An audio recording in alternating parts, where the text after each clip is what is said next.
At the age of 25, I'd made my first million. It wasn't school that gave me my education about investing. My teacher was the roller coaster of life. It came to me one day when my boss asked if someone wanted to help install a staircase.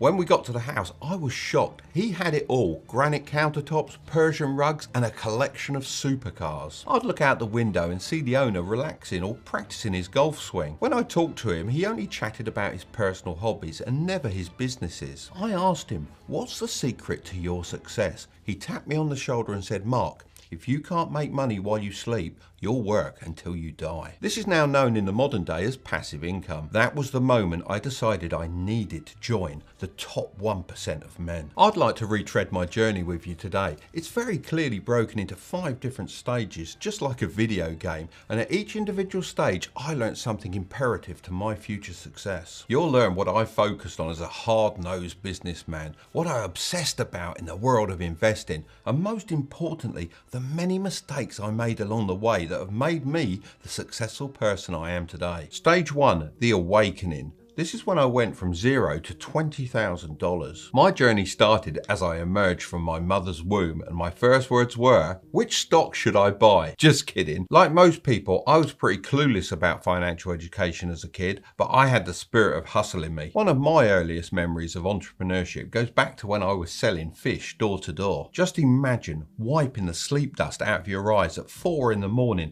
heading down to a freezing pier and sitting for hours until you'd caught enough mackerel to sell for a profit. Not only that, but grabbing a slimy fish from a bag, ringing a doorbell, looking a person straight in the eye and pitching to them. This built up my confidence and sales skills, 2 of the earliest skills I needed to learn to be successful. As I earned, I soon found that any money I made wasn't really mine. Instead, it would go to places like McDonald's and the girl I happened to be dating. I always seemed to have just enough. This is called lifestyle inflation, the tendency to spend more as you make more. Whatever you earn, it becomes your new baseline, and that's the trap. But being a car fanatic, I've always dreamed of owning a Ferrari. I felt as if they sent such a strong signal to others that you've made it. I'd often speak to my friend Paul, who worked as a valet parking cars for the rich and famous. He once told me something that changed my perspective on luxuries. He said, "When people would drive up to the hotel in their Ferraris, they would watch me gawk and love every moment of it. I'm sure they felt admired, important, even respected. But actually, you know what, Mark?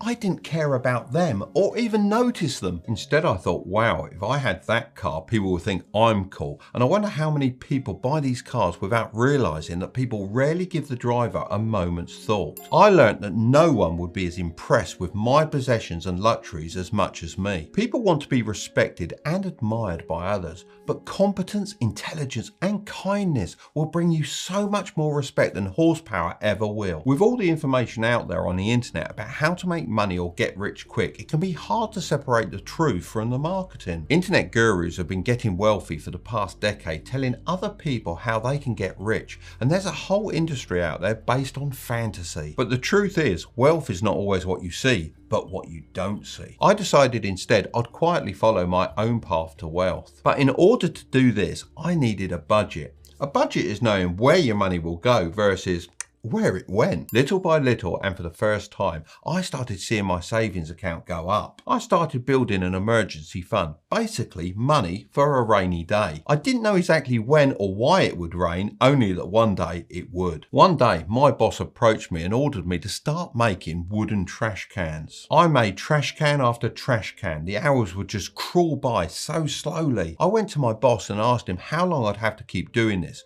"Until the orders stop coming in, which is probably never," he said, and I felt so deflated. Although I was saving money, I didn't feel passionate about what I was doing, but I wasn't thinking big enough. After all, I didn't care about luxury, so why would I need more money? Then it hit me. I realised that control over your time is the greatest thing money can buy. If I had passive income, I could spend my time doing the things I really loved. The problem is, it takes a lot of time or money to start making enough passive income to become financially free. We spend thousands of hours every year working in the pursuit of money, so I asked myself, what was I truly passionate about? I had a burning passion for radio control models, and I noticed many people in this industry were making a lot of mistakes. I saw the true potential and the ways that I could improve on what had come before me. I once read in a book that if you could identify a problem and you had a better way of doing things, you could turn it into a business. Stage 2, the hustle. This is when I went from $20,000 to $100,000. So I got to work. I was so excited about my business plans that I shared them with a close friend and confidant. And to my shock, the unimaginable happened. He stole my idea and set up my entire business for himself. But before I get into that, first I'd like to thank today's sponsor, Public.com. Let's be honest, 2022 has been a pretty volatile year for the stock market, and that's exactly why our long-term sponsor, Public.com, wants to help you become a better investor. On Public, you can invest in individual stocks as well as ETFs, all the while learning from notable investors, analysts and top CEOs with their optional social features and town halls. My favourite thing about Public is they don't participate in payment for order flow by selling your trades to market makers,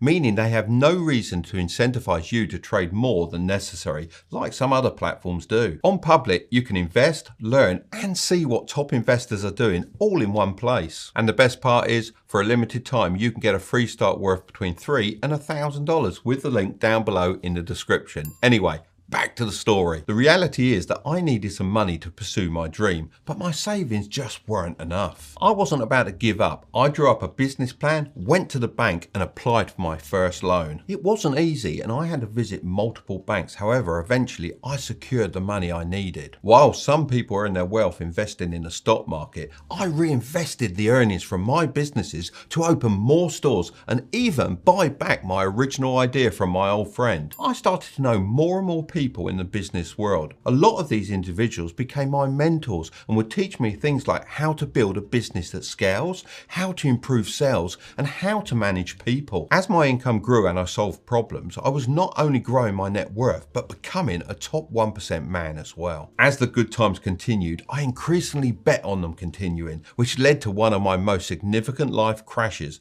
and moments of despair. I remember it like it was yesterday, walking into the shop that I had initially started to give my father a job in his later years, and instead of being greeted by the magical emporium filled with all the toys that I could have only dreamed of having as a kid, I was met with a smashed roof, empty shelves and my products laying broken, thrown across the floor. This hit me so hard that the memory has been seared into my subconscious and I sometimes still see it when I close my eyes. You may think, it's all right, Mark, I know you, I bet you had insurance, everything was okay and you bounced back. Well, in fact, I'd grown so fast and I was making so much money that not everything was correctly structured within my business. Although we were insured, I'd forgotten to update it with all the new stock that we'd acquired since the opening of the store. But the disaster doesn't stop there. It gets even worse. I got a phone call a few days later and one of my staff informed me that another 2 locations had been hit. Luckily, one of these attempts was unsuccessful on my flagship store as they couldn't break through the door. However, they'd driven a truck straight through the side of the store that was responsible for serving the entirety of London,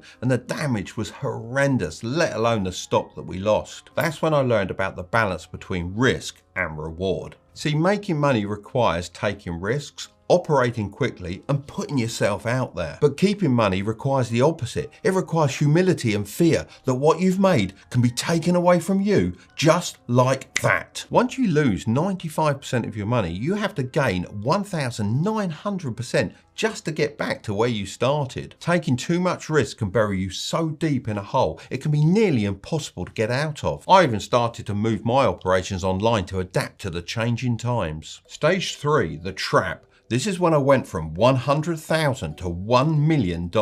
I realized that one of the biggest problems people face is when they turn their passion into a vehicle to accumulate money. They are now reliant on it to fund their lifestyle, leading to their passion becoming their prison. I mean, the biggest bottleneck in my business was actually the business owner, me. As the business got bigger and as we tried to move it online, so did the number of problems, complaints and things to worry about. It always seems like as soon as I solved a problem, another one would soon follow. Don't get me wrong, owning and running a business is great, especially if you're passionate about it. But it isn't as easy or as passive as a lot of people make it out to be. I've read a lot of books on investing, studied the techniques of Warren Buffett, and come across John Bogle's book about common sense investing. It shocked me when I learned that 80% of active fund managers actually underperformed the S&P 500 index. Diversification is important, and by investing in the S&P 500, which is a basket of 503 stocks, I could earn a steady growth that grows along with the US economy. My goal was to have enough money in the S&P 500 that in the worst case scenario, I could withdraw up to 4% per year in order to live off my investments while still growing my portfolio. By sticking to my guns, I was able to avoid suffering from the internet stock crash of 2000. Early on in my journey, I learned that the losses felt massive, whereas the profit seemed so slow. There's an old saying, stocks rise like an escalator and crash like an elevator, and this couldn't be more true. I kept dollar cost averaging and adding to my stock portfolio even as the dot-com crash continued. I was getting more and more shares of the index fund at better and better prices. As a qualified pilot, I draw this parallel. Hours and hours of uneventful flight, followed by moments of sheer terror. But it's these moments of sheer terror that make up the majority of your returns. The way I conducted my finances during the dot-com crash and the 2008 financial crisis gave me more returns than any investing I had ever done before. Stage 4, the refinement. This is when I went from $1 million to $10 million. As my wealth grew, it seemed like the Matrix was creating more and more temptations to take my money away from me.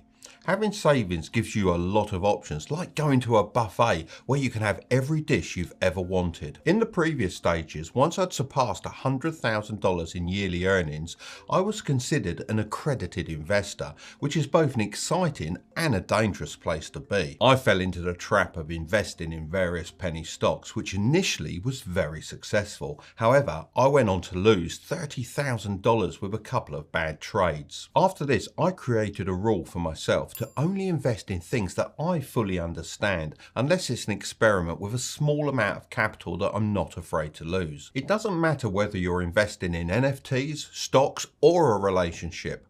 I learned to always do my homework and take the time to understand every opportunity. The thing I understood more than anything was my business. I wanted to really push forward, so I flew out to America on a bit of a whim to see a friend on the promise that he would help me to restructure my business from serving customers B2C to servicing other businesses B2B as well. He taught me that by focusing on selling to businesses, I could increase my numbers without having to deal with so many people. This is known as the 80-20 principle. I learned that I could focus on the 20% of things that produce 80% of my income. I traveled abroad to China and Japan, where I learned about the idea of lean manufacturing, which I related to my everyday life. I started cutting anything unnecessary out of my business and personal life, so I could focus on what gave me the most meaning and results. Through this, I'd finally achieved multi-millionaire status, but it felt kind of empty, and that's when I had a revelation that changed my life forever. Stage 5, the revelation.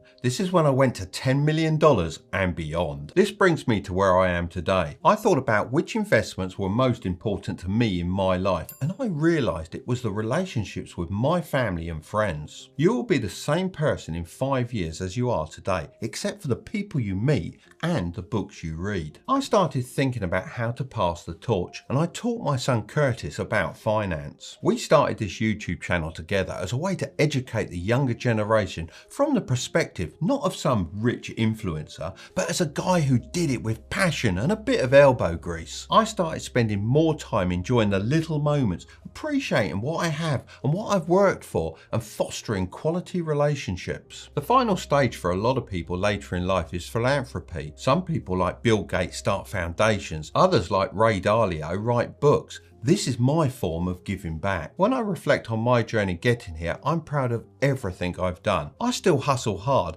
but what is really meaningful to me is being able to share my knowledge and inspire a younger generation to go after their dreams and achieve success. So I'm going to leave the next video right up there, but don't click on it just yet. Make sure to subscribe if you want to grow your wealth. Okay, I'll see you over there.